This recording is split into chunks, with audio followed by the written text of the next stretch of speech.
फारबिसगंज के हरिपुर में 21 अप्रैल को महिला की हुई हत्या मामले में मृतका के माता पिता ने प्रशासन को आवेदन देकर न्याय की गुहार लगाई है। परिजनों के अनुसार पिछले साल नाजनी परवीन की शादी मुस्लिम रीति रिवाज से हरिपुर के ही वार्ड नंबर 4 के जमशेद से हुई थी। शादी के बाद से ही युवती को दहेज के लिए प्रताड़ित किया जा रहा था। दहेज को लेकर अक्सर उसके साथ मारपीट की जा रही थी।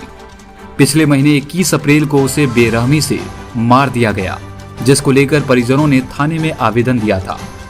मृतका की मां का कहना है कि आवेदन दिए जाने के बावजूद अब तक कोई कार्रवाई नहीं हुई है। उन्होंने पुलिस प्रशासन से कार्रवाई की मांग कर दोषियों को गिरफ्तार करने की मांग की है। इस मामले में फारबिसगंज एसडीपीओ मुकेश कुमार साहा ने केस का अनुसंधान चलने की बात कही है। वहीं उन्होंने कहा कि आरोपियों की संलिप्तता पर कड़ा एक्शन लिया जाएगा। क्या मामला है, क्या हुआ था आपके बेटे के साथ? सर मर्डर कर दिया। थाना में गए, दरखास्त दिए, कुछ नहीं हुआ।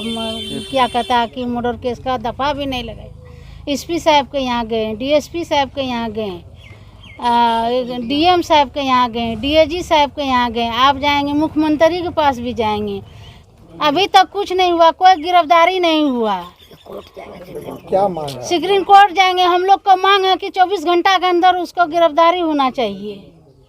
कुछ नहीं हुआ सर, ताना दे रहा है एकदम। वो आसामी जो है घूर रहा है, ताना दे रहा है कि क्या होगा। हमारे जेब में है, थाना वाला जो है मेरे जेब में है। क्या कर लिया? कुछ नहीं किया, अभी तक कोई नहीं गिरफ्तारी किया। सब कहता है 2 दिन रुको। क्या घटना घटी? सर मर्डर कर दिया, बेरहमी से मार दिया, गला दबा। किसका होगा? मेरे बेटी को हुआ। मतलब किसके पे आरोप लगा रहे हैं ये? सर उसका ससुराल वाला सब किया, वो सास किया, ससुर किया, लड़का किया, जमशेद किया, जमशेद का माई किया, भाई किया। मारा क्यों? इसका दहेज के कारण से मारा। दहेज के कारण? हाँ, दहेज मांगा करता था। पैसा दे दिए उसको, सारा सामान दे दिए, दहेज दे दिए, 22,000 का मोबाइल दे दिए। क्या कहता है कि फिर 50,000 टका जबरदस्ती मांग कर रहा था। जबरदस्ती मांग कर रहा था। हम बोले कि मकई कटेगा तो हम टका दे देंगे। 1 महीना से हमको बातचीत नहीं होने दिया, मुलाकात भी नहीं होने दिया। मार्च 7 तारीख को उसको विदागी दिए। 4वां महीना 21 तारीख को घटना किया मेरे साथ। कब हुआ था शादी उसका? 2023 में 14 तारीख के जनवरी में। 2023 जनवरी में शादी हुआ था। हाँ।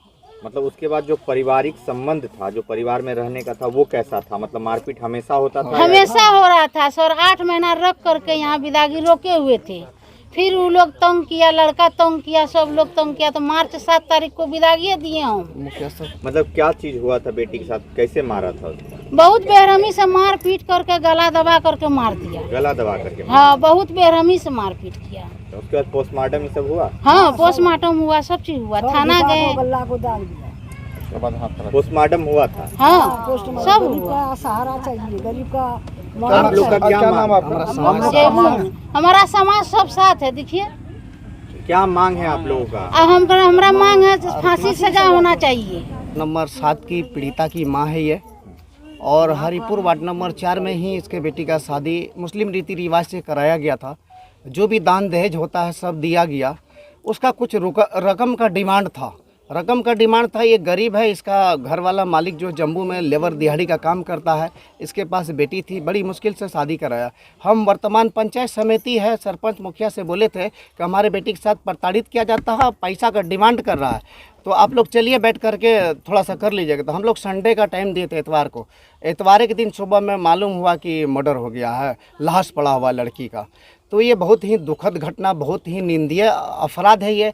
इस तरह का समाज में जो हो रहा है, तो वहाँ पर मैनेजिंग का बात चल रहा था। तो ये गांव वाला हमारे जितना भी समाज के सब बोला था कोई मैनेजिंग नहीं होगा, मैनेजिंग पर हम लोग नहीं उतरेंगे, हम लोग कानून पर उतरेंगे और कानून इसकी सज़ा देगा। तो ये बेचारी अकेला समाज के साथ थाना में आवेदन दिया, एफआईआर हुआ, डीएसपी साहब से मिले फाजिलगंज प्रखंड, उसके बाद डीएम साहिबा से मिले, एसपी साहब से मिले, वहाँ से नहीं हुआ तो डीआईजी कमिश्नर पूर्णिया जाके मिले। सब वही आश्वासन दिए हैं कि 2 दिन 24 घंटा 48 घंटा में आरोपी अभियुक्त गिरफ्तार होंगे, मगर ऐसा कुछ नहीं हुआ है।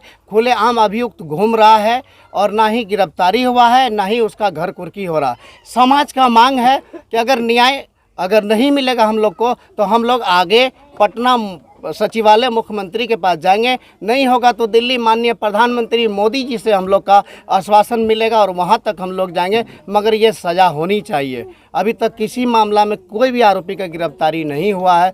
इस तरह का अगर घटना में अगर कानून किसी अभियुक्त को गिरफ्तार नहीं होता है तो हमारे समाज को जो है कानून पर से विश्वास खत्म हो जाएगा। क्या विश्वास खत्म हो जाएगा? कानून का उल्लंघन, कानून का प्रशासन का जो है ये चाहिए कि गिरफ्तारी होना चाहिए। इस तरह आज इसके बेटे के साथ हुआ, कल उसके बहू के साथ होगा। इस तरह का घटना नहीं होना चाहिए।